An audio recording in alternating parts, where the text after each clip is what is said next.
And I'm a bookseller here at the Reading Room CLE. Our proprietress, Cha-Cha, is going to have her bedtime story here in front of the fire. Tonight we'll be reading Oscar Wilde's story, The Good Friend. But before we do that, we have received a card from our friends at Upcycle Parts Shop.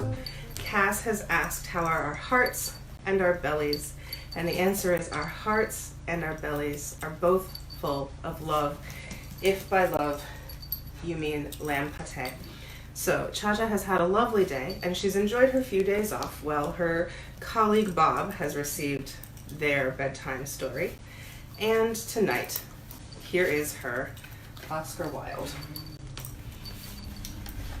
One morning, the old water rat put his head out of his hole. He had bright beady eyes, like you, Cha-Cha, and stiff gray whiskers, and his tail was like a long black bit of India rubber.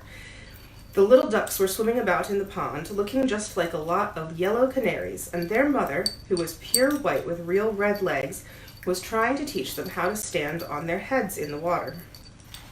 You will never be in the best society unless you can stand on your heads, she kept saying to them, and every now and then she showed them how it was done. But the little ducks paid no attention to her. They were so young that they did not know what an advantage it is to be in society at all. "What disobedient children!" cried the old water rat. "They really deserve to be drowned." "Nothing of the kind," answered the duck.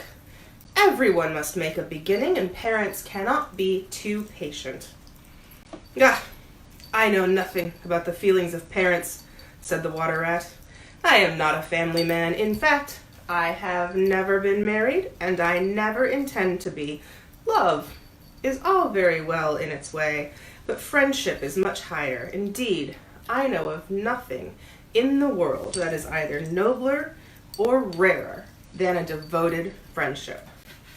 "And what, pray, is your idea of the duties of a devoted friend?" asked a green linnet who was sitting on a willow tree hard by and had overheard the conversation. "Yes, that is just what I want to know," said the duck, and she swam away to the end of the pond and stood on her head in order to give her children a good example. "What a silly question," cried the water rat. "I should expect my devoted friend to be devoted to me, of course." "And what would you do in return?" said the little bird, swinging upon a silver spray and flapping his tiny wings. "I don't understand you," answered the water rat. "Let me tell you a story on the subject," said the linnet. "Is the story about me?" asked the water rat. "If so, I will listen to it, for I am extremely fond of fiction. Just like you, Cha-Cha, you like fiction. Good girl." "It is applicable to you," answered the water rat. And he flew down, and alighting upon the bank, he told the story of the devoted friend. "Once upon a time," said the linnet, "there was an honest little fellow named Hans." "Was he very distinguished?" asked the water rat. "No," answered the linnet, "I don't think he was distinguished at all, except for his kind heart and his funny, round, good-humored face." Oh, yeah? No, there's one more. "He lived in a tiny cottage all by himself, and every day he worked in his garden. In all the countryside there was no garden as lovely as his. Sweet williams grew there, and gillyflowers, and shepherd's purses, and fair maids of France. There were damask roses and yellow roses, lilac crocuses and gold, purple violets and white, columbine and lady smock, marjoram and wild basil, the cowslip, and the flower de luce, the daffodil and the clove pink, bloomed or blossomed in their proper order as the months went by, one flower taking another flower's place, so that there were always beautiful things to look at and pleasant odors to smell. Little Hans had a great many friends, but the most devoted friend of all was Big Hugh the miller. Indeed, so devoted was the rich miller to little Hans that he would never go by his garden without leaning over the wall and plucking a large nosegay, or a handful of sweet herbs, or filling his pockets with plums and cherries if it was the fruit season. "Real friends should have everything in common," the miller used to say, and little Hans nodded and smiled and felt very proud of having a friend with such noble ideas. Sometimes, indeed, the neighbors thought it strange that the rich miller never gave little Hans anything in return, though he had 100 sacks of flour stored away in his mill, and 6 milk cows, and a large flock of woolly sheep. But Hans never troubled his head about these things, and nothing gave him greater pleasure than to listen to all the wonderful things the miller used to say about the unselfishness of true friendship. So little Hans worked away in his garden. During the spring, the summer, and the autumn he was very happy, but when the winter came and he had no fruit or flowers to bring to the market, he suffered a good deal from cold and hunger, and often had to go to bed without any supper, but a few dried pears or some hard nuts. In the winter, also, he was extremely lonely, as the miller never came to see him then. "There's no good in my going to see little Hans as long as the snow lasts," the miller used to say to his wife, "for when people are in trouble, they should be left alone and not be bothered by visitors. That, at least, is my idea about friendship, and I am sure I am right. So I shall wait until the spring comes. Then I shall pay him a visit, and he'll be able to give me a large basket of primroses, and that will make him so happy." "You are certainly very thoughtful about others," answered the wife as she sat in her comfortable armchair by the big pine wood fire. "Very thoughtful indeed. It is quite a treat to hear you talk about friendship. I am sure the clergyman himself could not say such beautiful things as you do, though he does live in a 3-storied house and wear a gold ring on his little finger." "But could we not ask little Hans up here?" said the miller's youngest son. "If poor Hans is in trouble, I will give him half my porridge and show him my white rabbit." "What a silly boy you are," cried the miller. "I really don't know what is the use of sending you to school. You seem not to learn anything. Why, if little Hans came up here and saw our warm fire and our good supper and our great cask of red wine, he might get envious. And envy is the most terrible thing and would spoil anybody's nature. I certainly will not allow Hans's nature to be spoiled. I am his best friend, and I will always watch over him and see that he is not led into any temptations. Besides, if Hans came here, he might ask me to let him have some flour on credit, and that I could not do. Flour is one thing, and friendship is another, and they should not be confused. Why, the words are spelt quite differently, and mean quite different things. Everybody can see that." "How well you talk," said the miller's wife, pouring herself out a large glass of warm ale. "Really, I feel quite drowsy. It is just like being in church." "Lots of people act well," answered the miller, "but very few people talk well, which shows that talking is much the more difficult thing of the two, and much the finer thing also." And he looked sternly across the table at his little son, who felt so ashamed of himself that he hung his head down and grew quite scarlet and began to cry into his tea. However, he was so young that you must excuse him. "Is that the end of the story?" asked the water rat. "Certainly not," said the linnet. "That is the beginning." "Then you are quite behind the age," said the water rat. "Every good storyteller nowadays starts with the end and then goes on to the beginning and concludes with the middle. That is the new method. I heard all about it the other day from a critic who was walking around the pond with a young man. He spoke of the matter at great length, and I am sure he must have been right, for he had blue spectacles and a bald head, and whenever the young man made any remark, he always answered, 'Puh.' But pray, go on with your story. I like the miller immensely. I have all kinds of beautiful sentiments myself, so there is a great sympathy between us." "Well," said the linnet, hopping now on one leg and now on the other, "as soon as the winter was over and the primroses began to open their pale yellow stars, the miller said to his wife that he would go down and see little Hans." "Why, what a good heart you have," cried his wife. "You are always thinking of others. And mind you take the big basket with you for the flowers." So the miller tied the sails of the windmill together with a strong iron chain and went down the hill with the basket on his arm. "Good morning, little Hans," said the miller. "Good morning," said Hans, leaning on his spade and smiling from ear to ear. "And how have you been all the winter?" said the miller. "Well, really," cried Hans, "it is very good of you to ask, very good indeed. I am afraid I had rather a hard time of it, but now the spring has come, and I am quite happy, and all my flowers are doing well." "We often talked of you during the winter, Hans," said the miller, "and wondered how you were getting on." "That was kind of you," said Hans. "I was half afraid you had forgotten me." Hans, I am surprised at you, said the miller. Friendship never forgets. That is the wonderful thing about it, but I'm afraid you don't understand the poetry of life. How lovely your primroses are looking, by the by. They are certainly very lovely, said Hans, and it is a most lucky thing for me that I have so many. I am going to take them into the market and sell them to the burgomaster's daughter and bring back my wheelbarrow with the money. Buy back your wheelbarrow? You don't mean to say you sold it. What a very stupid thing to do. Well, the fact is, said Hans, that I was obliged to. You see, the winter was a very bad time for me, and I really had no money at all to buy bread with. So I first sold the silver buttons off my Sunday coat, and then I sold my silver chain, and then I sold my big pipe, and at last I sold my wheelbarrow. But I am going to buy them all back again now. Hans, said the miller, I will give you my wheelbarrow. It is not in very good repair. Indeed, one side is gone, and there is something wrong with the wheel spokes. But in spite of that, I will give it to you. I know it is very generous of me, and a great many people would think me extremely foolish for parting with it. But I am not like the rest of the world. I think that generosity is the essence of friendship, and besides, I've got a new wheelbarrow for myself. You may set your mind at ease. I will give you my wheelbarrow. Oh, really, that is generous of you, said little Hans, and his funny round face glowed all over with pleasure. I can easily put it in repair, as I have a plank of wood in the house. A plank of wood, said the miller. Why, that is just what I want for the roof of my barn. There is a very large hole in it, and the corn will get all damp if I don't stop it up. How lucky you mentioned it. It is quite remarkable how one good action always breeds another. I have given you my wheelbarrow, and now you are going to give me your plank.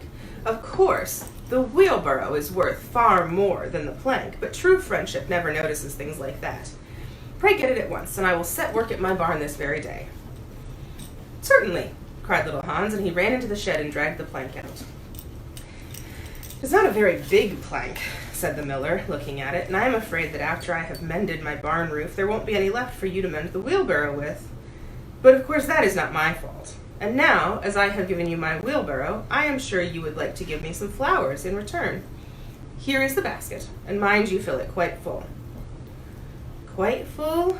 Said little Hans rather sorrowfully, for it was really a very big basket, and he knew that if he filled it, he would have no flowers left for the market, and he was very anxious to get his silver buttons back. Oh, really, answered the miller, as I have given you my wheelbarrow, I don't think it is that much to ask you for a few flowers. I may be wrong, but I would have thought that friendship, true friendship, was quite free from selfishness of any kind. My dear friend, my best friend, cried little Hans, you are welcome to all the flowers in my garden. I would much sooner have your good opinion than my silver buttons any day. And he ran and plucked his pretty primroses and filled the miller's basket. Goodbye, little Hans, said the miller, and he went up the hill with the plank on his shoulder and the big basket in his hand. Goodbye, said little Hans, and he began to dig away quite merrily. He was so pleased about the wheelbarrow.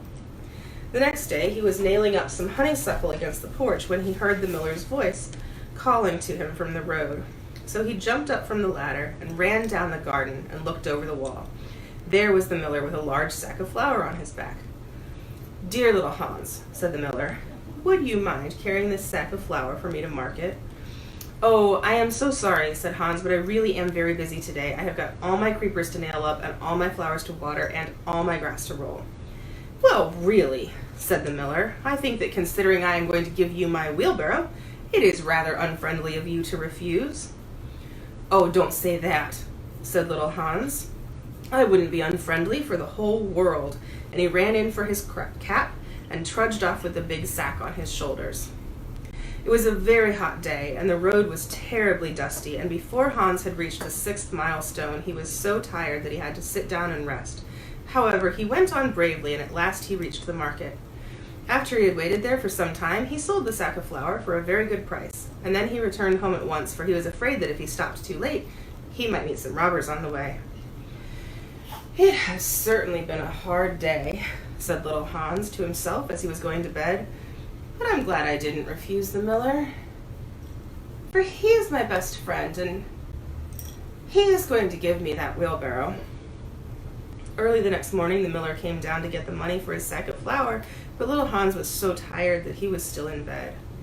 "Upon my word," said the miller, "you are very lazy. Really, considering that I am going to give you my wheelbarrow, I think you might work harder. Idleness is a great sin, and I certainly don't like any of my friends to be idle or sluggish. You must not mind my speaking quite plainly to you. Of course, I should not dream of doing so if I were not your friend. But what is the good of friendship if one cannot say exactly what one means? Anybody can say charming things and try to please and to flatter, but a true friend always says unpleasant things and does not mind giving pain. Indeed, if he is a really true friend, he prefers it, for then he knows that he is doing good." "I am very sorry," said little Hans, rubbing his eyes and pulling off his nightcap. "I was so tired that I thought I would lie in bed for a little time and listen to the birds singing. You know I always work better after hearing the birds sing." "Well, I am glad of that," said the miller, clapping little Hans on the back, "for I want you to come up to the mill as soon as you are dressed and mend my barn roof for me." Poor little Hans was very anxious to go and work in his garden, for his flowers had not been watered for 2 days. But he did not like to refuse the miller, as he was such a good friend to him.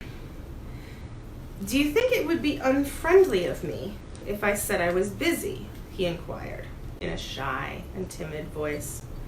"Oh, really?" answered the miller. "I do not think it is too much to ask of you, considering that I am going to give you my wheelbarrow.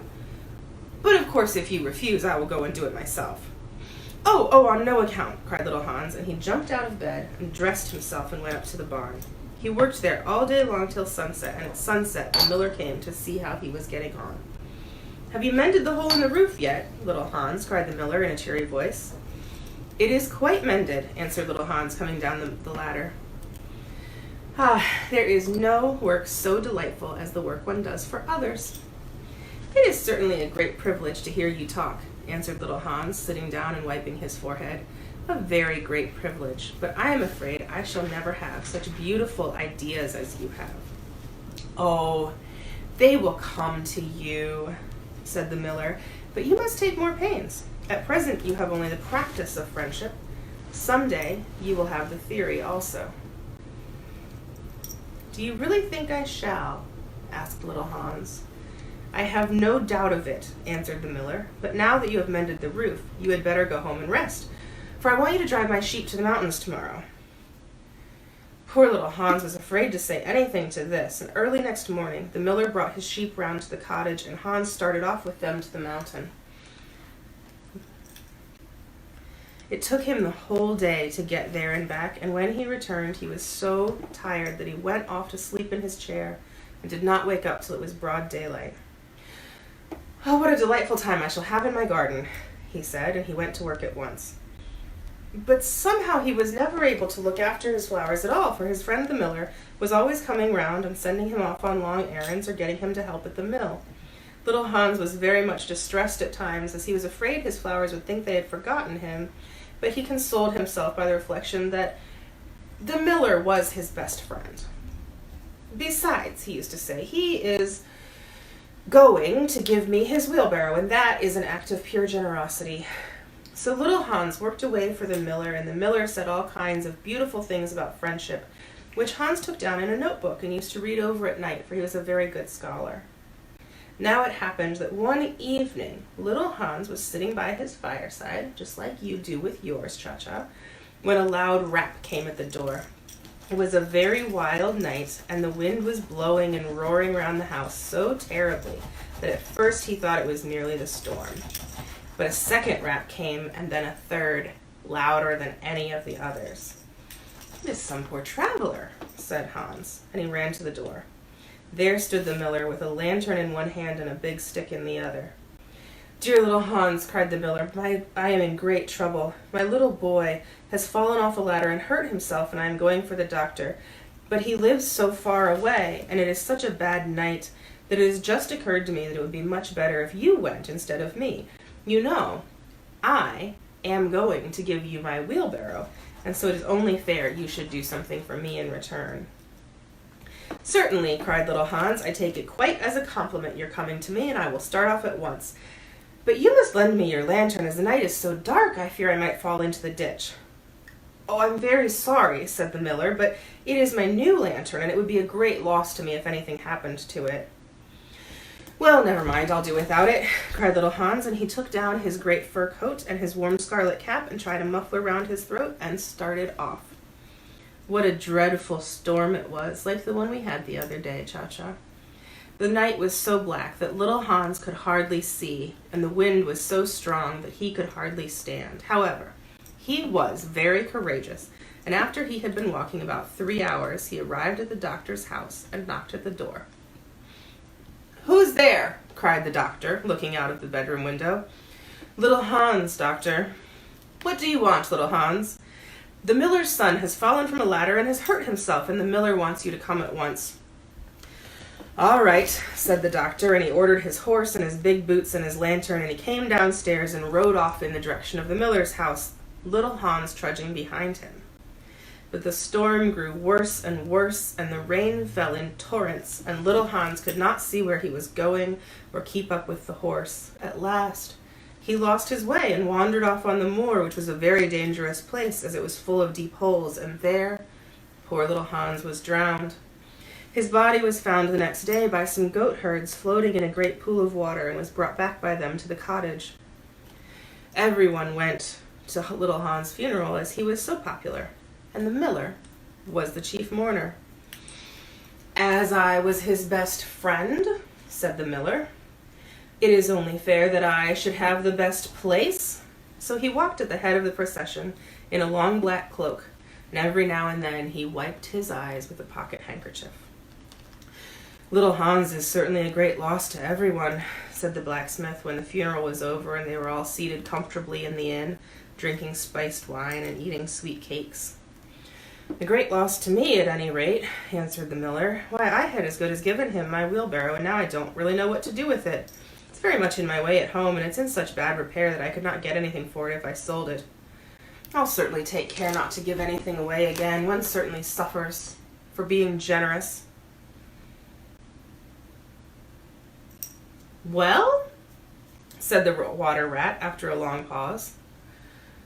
"Well, that is the end," said the linnet. "But what became of the miller?" asked the water rat.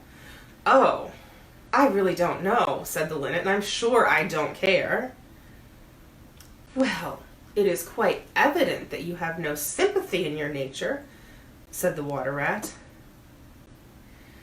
"I'm afraid that you don't quite see the moral of the story," said the linnet. "The what?" screamed the water rat. "The moral." "Do you mean to say that that story has a moral?" "Certainly," said the linnet. "Well, really," said the water rat in a very angry manner, "I think you should have told me that before you began. If you had done so, I would certainly not have listened to you. In fact, I should have said, 'Puh,' like the critic. However, I can say it now," and he shouted out, "Puh!" at the top of his voice, gave a whisk with his tail, like yours, Cha-Cha, and went back into his hole. "And how do you like the water rat?" asked the duck, who came paddling up some minutes afterward. "He has a great many good points, but for my own part, I have a mother's feelings, and I can never look at a confirmed bachelor without the tears coming into my eyes." "I am rather afraid that I have annoyed him," answered the linnet. "The fact is that I told him a story with a moral." "Ah, that is always a dangerous thing to do," said the duck. "And I quite agree with her." So, Cha-Cha, this has been your favorite Oscar Wilde's story, The Devoted Friend. And we will say goodnight to all of our friends. Upcycle Parts Shop, please watch your mail, as you will be getting some mail from Cha-Cha in the near future. And in the meantime, everyone near and far, keep reading.